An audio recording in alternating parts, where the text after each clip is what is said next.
झारखंड विधानसभा चुनाव 2024 को लेकर प्रचार अभियान प्रथम फेज का थम गया है। 43 सीटों पर मतदान होना है। कल 13 नवंबर है और 13 नवंबर को झारखंड के 43 सीटों पर मतदान मतदाता अपना मत का प्रयोग करेंगे। इस बीच झारखंड मुक्ति मोर्चा की ओर से प्रेस वार्ता का आयोजन किया गया है, जहां उनके द्वारा निर्वाचन आयोग पर आरोप लगाया गया है कि निर्वाचन आयोग निष्पक्ष रूप से काम नहीं कर रही है। और उन्होंने 2-3 उदाहरण बताए और कहा कि मुख्यमंत्री हेमंत सोरेन और स्टार प्रचारक कल्पना सोरेन के जो चॉपर हैं उनको बेवजह रोक दिया जाता है, जिससे कि चुनाव में बाधा होती है। आगे उन्होंने कहा है कि जिस प्रकार से निर्वाचन आयोग और जो भी केंद्रीय एजेंसी हैं ईडी सीबीआई, वह केंद्र सरकार दुरुपयोग कर रही है चुनाव को प्रभावित करने के लिए। आगे जेएमएम के महासचिव सुप्रियो भट्टाचार्य ने क्या कुछ कहा है, देखें आप। कल तो प्रथम फेज का इलेक्शन है लेकिन प्रचार का क्रम अभी भी जारी है, क्योंकि दूसरे फेज का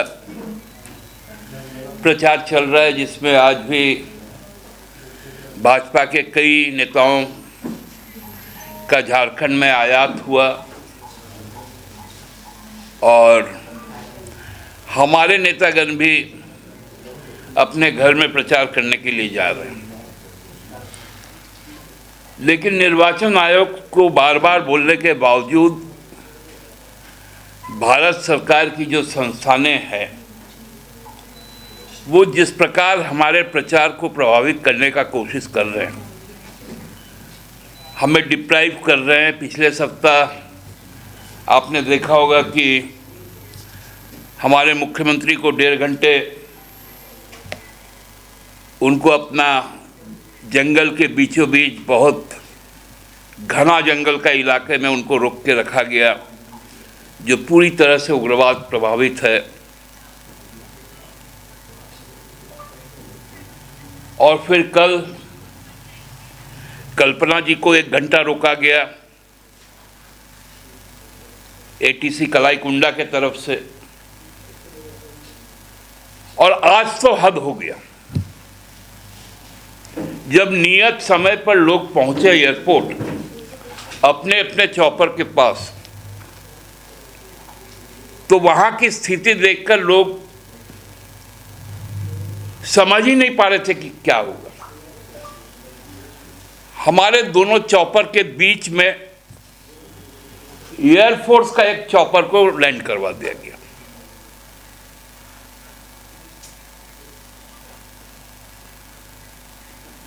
बार बार हम लोगों ने जब डायरेक्टर बिरसा मुंडा एयरपोर्ट को कहा कि भाई ये क्या कर रहे हैं आप लोग, हमको उड़ना है, मेरा फ्लाइंग टाइम आपसे अलॉटेड है, मेरा जो पार्किंग बे है वो रिजर्व्ड है, उसके लिए हम पे करते हैं एयरपोर्ट अथॉरिटी को, तब भी वो हटा नहीं। 1 घंटा तक मुख्यमंत्री चिल्लाते रहे कि हमें उड़ना है, कल्पना जी बोलती रही हमें उड़ना है। 1 घंटे विलंब से उनकी उड़ान शुरू हुई।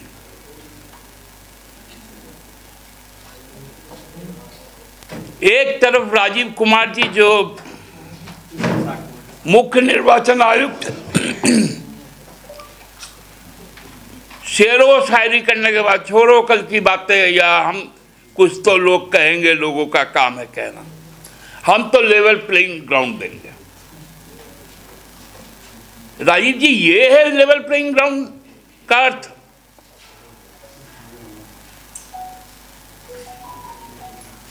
ठीक है, जो जहर उगल रहा है वो लोग समाज को बांट रहा है, उस पर आप नहीं बोल रहे तो मत बोलिए। कम से कम हमें बोलने का तो मौका दीजिए।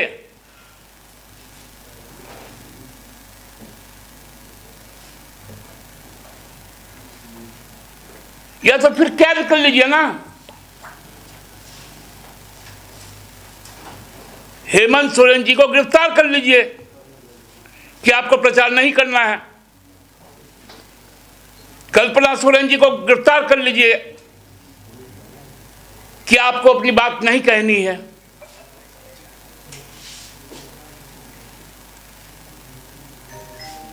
कभी एटीसी क्लियरेंस नहीं है,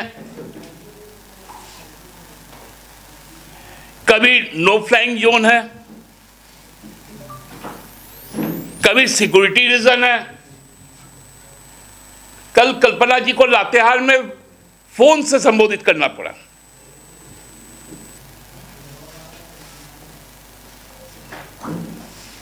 डेढ़ घंटा के बाद जगन्नाथपुर गई।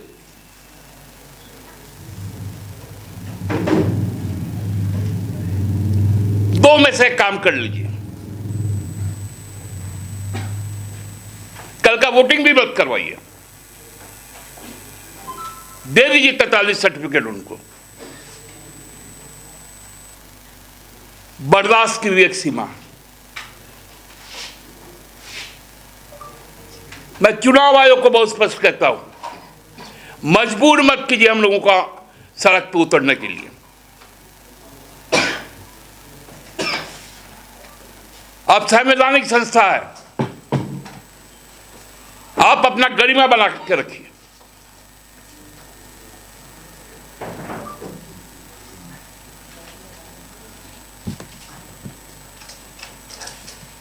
हम यदि सड़क पर उतर गए तो उसका अंजाम क्या होगा?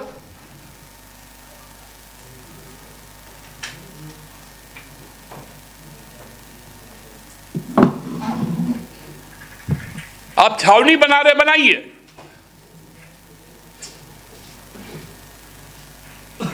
लेकिन हमको प्रचार का तो मौका दीजिए।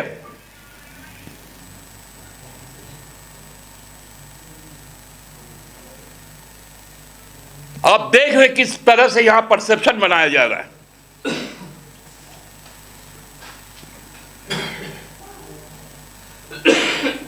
आज कई जगह पर राज्य में ईडी का छापा चल रहा है, बांग्लादेश घुसपैठ के नाम पर, ताकि कल का जो हेडलाइन होगा, आप हेडलाइन के लिए चुनाव करवा रहे हैं, केंद्रीय एजेंसियों का उपयोग कर रहे हैं।